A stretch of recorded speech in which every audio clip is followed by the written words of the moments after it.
Hello, AP Computer Science A students. Welcome to week 2 of our digital online learning. You did a great job last week. I was glad to see so many of you participating and making sure that you were getting your work turned in. So listen for your name, acknowledge your presence.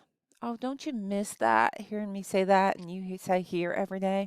Well, let's go ahead and get started since I know you're all watching this video at one time or another. Let's start out with question of the day for March 23rd. Assuming all classes are defined in a manner appropriate to their names, which of the following statements will cause a compile time error? A, object, obj equals new lunch. B, lunch, lunch equals new lunch. C, lunch sandwich equals new sandwich. D, lunch, lunch equals new object. Or E, sandwich, sandwich equals new sandwich. Please pause the video, study your answer choices, and then I'll go over it with you in just a moment.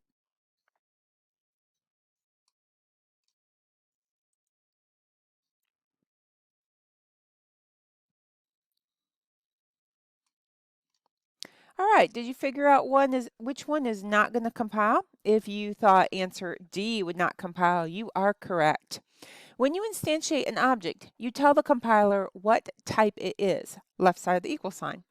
And then you call the constructor for a specific type, right side of the equal sign. Here's where you can put is a to good use. You construct an object as long as it is a version of the type you have declared. You can say, make me a sandwich, and I'll say, thanks for lunch.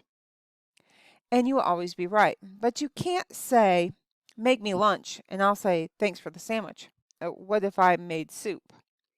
Option A is correct, since lunch is a object. Options B and E are correct, since lunch is a lunch and sandwich is a sandwich. Don't confuse the variable name sandwich with the type lunch. It's bad programming choice, since a reader expects that a variable named sandwich is an object of the class sandwich, but it's legal. Option C is correct, since sandwich is a lunch. Option D is the incorrect choice that will not compile. Object is not a lunch. It's not reversible. The one on the right has to have an is a relationship to the one on the left in that order. Option D will not compile. Make sure you go over to our question of the day and put in option D as the correct answer choice.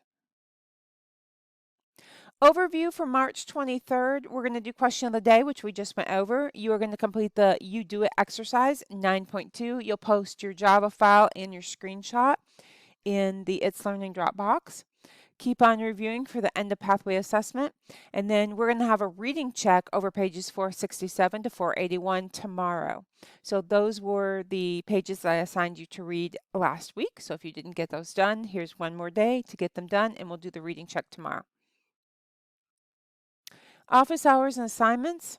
Office hours will be held daily during regular time from 10 to 10:45 a.m. in the Google Meet classroom. Remember that the link to the Google Meet classroom is located in It's Learning right above my picture. I am available to you from 8 a.m. to 4 p.m. via the It's Learning Messenger. Due dates are on assignments to help keep you on track, but there is no late penalty. So if you submit those assignments late, it's still okay. You'll still get full credit for them. Just get them done as soon as you can get them done. I have an update from College Board on the AP test for 2020.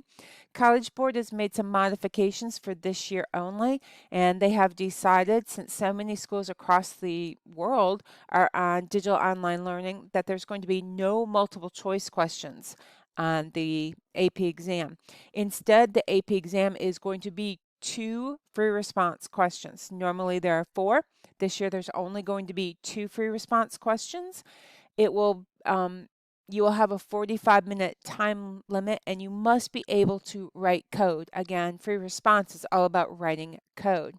College Board also said that when they write those free response questions, are only going to cover units 1 through 7. So that is going to take you through array list. So there will be no 2D arrays on the AP test. There will be no inheritance on the AP test, which is what we're doing right now. And there will be no recursion, which is unit 10 that we will be doing next.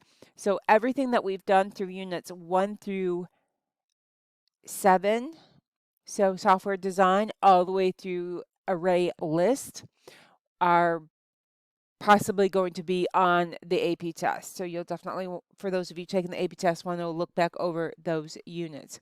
All right, you have a wonderful day. Remember that I'm available to you if you have any questions.